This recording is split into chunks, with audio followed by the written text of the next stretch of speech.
on. Train is rolling. Let's get to our spotlight features. We start the weekend off with number 6 Ohio State at number 9 Notre Dame. Let's call this our game of the week. Ohio State at Notre Dame. Big game for both of these teams. First of all, you got Ohio State in a must win. I would call this a must win for a playoff resume scenario because you don't really play that tough of a schedule. I think you need this win on that resume as well as potentially here in the distant future a win over Michigan. Big game for Notre Dame as well because this is a legacy game. This is a massive legacy game for Marcus Freeman. He needs this win. Notre Dame has not won this game since 1936. That's not on Marcus Freeman. They've also only played like a total of 8 times. So that number, there's some years between that number. But either way, they need this win, dude. Notre Dame looks really good so far. But Ohio State looked very good in the second half of their game this week. Ohio State's offense is really picked things up. Last week we were talking about their offense looking a little shaky, and then this week they came out and they played Ohio State football. As much as Ohio State is a potential national championship pick for me, I think week 4 is going to bring some special games to us. Notre Dame needs this win. Notre Dame wants this win. Marcus Freeman. Are you calling an upset? Marcus Freeman is 3-0. You're calling an upset. Marcus Freeman is 3-0 for the first time in his Notre Dame career. Upset. You stop it. I'm taking Notre Dame to win this game. Get Notre out. Dame's He was offsides. Give me Ohio State. Notre Dame's at home. 3-point spread. Ohio State favored in that spread. Notre Dame is at home. I'm taking the upset. I want the upset. I think this is going to be an incredible game. Both teams, Notre Dame especially, finally has the weapons to make a game like this a shootout game, and they're going to have to. Ohio State is not going to settle for anything other than a shootout game. Notre Dame has those weapons, and I think you get in a shootout at home, you're going to be a lot more comfortable than a shootout on the road. Give me Notre Dame. I feel like the over-under on this game has to be like 100. Because I feel like that's what this game is going to be. It's a college football game. It's probably around like 42, but yeah, that's probably true. But dude, I mean, if you listen to our old podcast, you know I do not like Notre Dame because of one man. We had a shirt and everything. We did have a shirt because that movie was bad. Is it even? I was gonna say, is it even a good movie? I'm going to admit to you right now, audience, I've never seen Rudy. It's a dumb movie. It shouldn't have been made a story. Or dumb story shouldn't have been made a movie. Whatever. Give me the Buckeyes. I was going to say, can we just assume your pick is Ohio State? Yeah. Okay. Give me Ohio State. We've got our second feature matchup of the week. We've got number 19, Colorado, 3-0, going on the road in Eugene to take on number 10. Oh my gosh, this game's going to be so fun. I don't know if this one's going to surprise you or not. Oregon opens up as a 20.5-point favorite. I also want to tell you, Vegas. Pardon me? Vegas has not been relatively close on a single Colorado spread so far this season. Not even relatively close. They are insane. That might be the dumbest prediction I've ever heard. So that might be a lot closer than that says. That said, Colorado's got to do some stuff if they want to beat this Oregon team. This Oregon team has a phenomenal run-stopping ability, a phenomenal pass-rushing ability. They've got what it takes to really bottle up this Colorado team. So Colorado, if they want to get things going, they got to do the one thing they've not done at all this season. They have to open up that run game. They've got to find a way to get, I believe, something Edwards. I don't remember his first name. The running back, one of the fastest players on any football field. They've got to find a way to get him to the second level. He wasn't able to get past the line of scrimmage all game against Colorado State. You got to find a way to get him into the second level, get him into open field. He's going to make plays. He's going to have to become one of your biggest playmakers on your team if you're going to want to win games without Travis Hunter. You don't have that big play ability without Travis Hunter. You've got big playability. You don't got explosive playability without Travis Hunter. Yeah. You're going to need your run game to open up if you want to beat Oregon. I'm going to say Colorado takes their first loss here. Oregon's at home. They're a much more complete team. Maybe I'm doubting Dion too early. I don't know. I'm taking Oregon in this one, though. I'm with you. Oregon's, like you're saying, they've got the pass defense. They got the rush defense. Their defense is set. But one thing, I mean, they also got on the other side, they got a Heisman Trophy candidate at the quarterback, and he looks good. About to call him a wannabe? Were you about to call him a Heisman Trophy? Not a wannabe, something. Yeah. He won. He is a Heisman Trophy wannabe. He's up for it. He's up there. Granted, I mean, you right now, I mean, Travis Hunter's out. You have 2 on the other side of the ball, or on the other side. But, like, if they come out and they're laying duds like they did in Colorado State, they're not competing in this I don't game. think Colorado's defense has what it takes to beat this Oregon team. This Oregon team isn't explosive by any means, but there is a statistic that I'd like to rattle off here. Oregon leads the FBS in red zone scoring efficiency. They score 87% of the time when they reach the red zone. They have also scored on 89% of their offensive possessions this season. Yeah. Well, I guess it helps when you open the season 80-something to 0. Well, yes. Did you see that team blew out a team 91 to 0?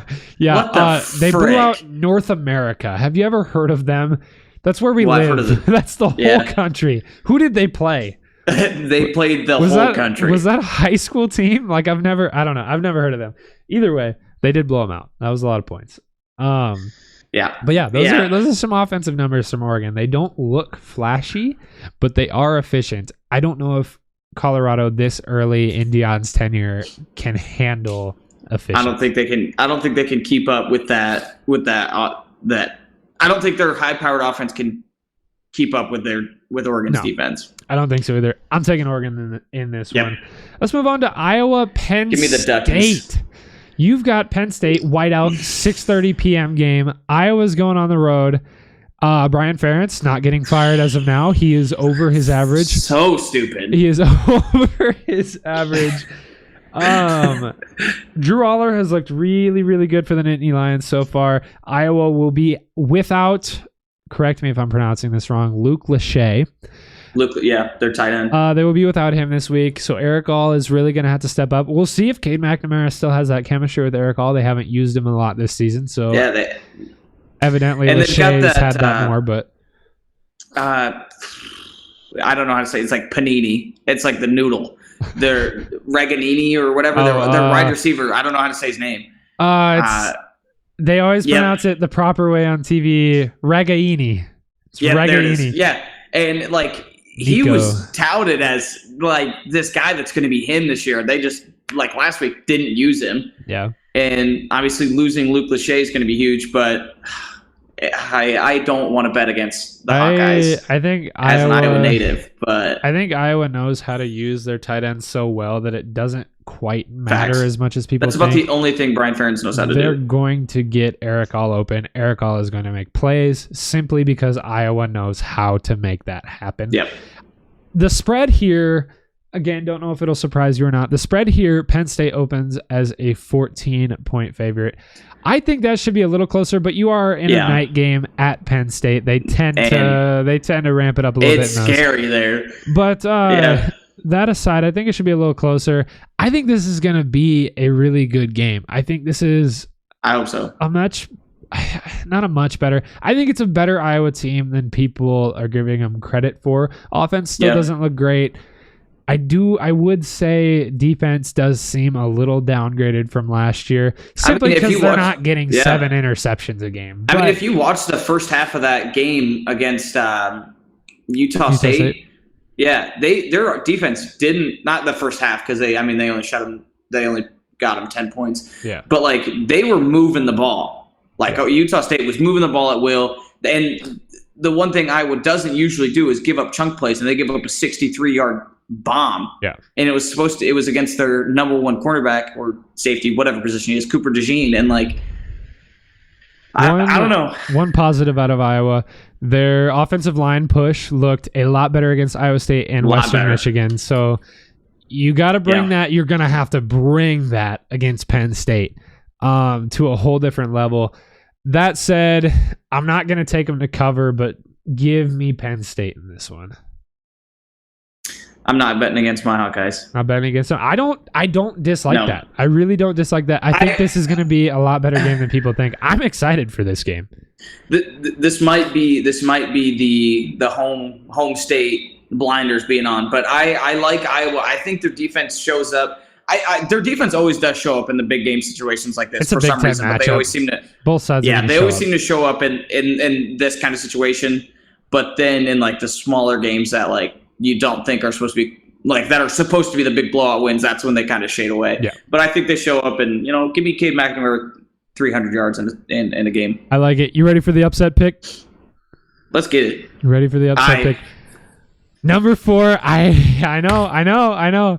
Number 4, Florida State 3-0 going on the road to take on Clemson in this one. Let me give my 2 cents. Before you give yours, let me give mine. Florida State opens up as a 2.5-point favorite. I will say before I give my 2 cents, I think that line should be a little deeper. But here's what I have on this game. Clemson wet the bed in week 1 against Duke. They looked horrible. Big facts. Offense looked Duke terrible. Looked so good. They looked like they were struggling to even keep in the game against Duke, much less win it. They look like they were struggling to even keep it in that game. They've struggled to get off to hot starts against much lesser opponents than even Duke.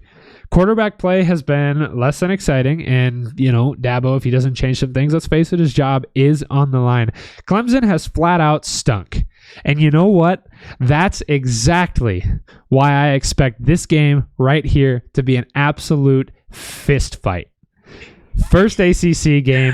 Clemson's at home. They're going to run down that hill. They're going to touch that rock, and they're going to get into oh my gosh, brawl. Their entrance is so lit. They're going to get into a brawl. It's so fun. Maybe it's not close. Maybe I'm crazy. Vegas seems to think it's going to be close. I think this game is going to be an absolute brawl.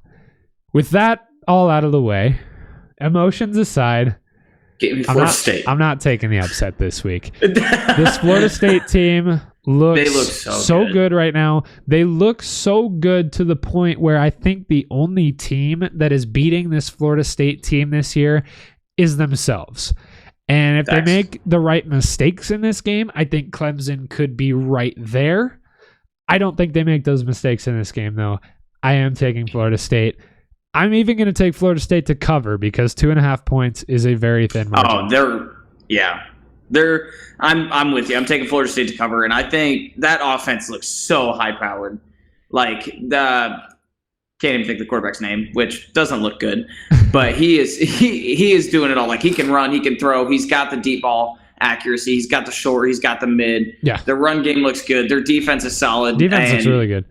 The defense looks very good, and I think Clemson crumbles. Yeah, I want I would love to see college football's sake. I'd love to see crazy upsets all year, and that's where we're trending towards. So I'd love to see an upset here. I don't think we get that upset though. I think Florida State takes this game. I don't think they take it handily. I think at most I would give this game a 7-point spread, a touchdown spread. I would say I'm giving it probably a 2-possession game I'm giving it like a 10. And I would hammer the under in that game is all I'm saying.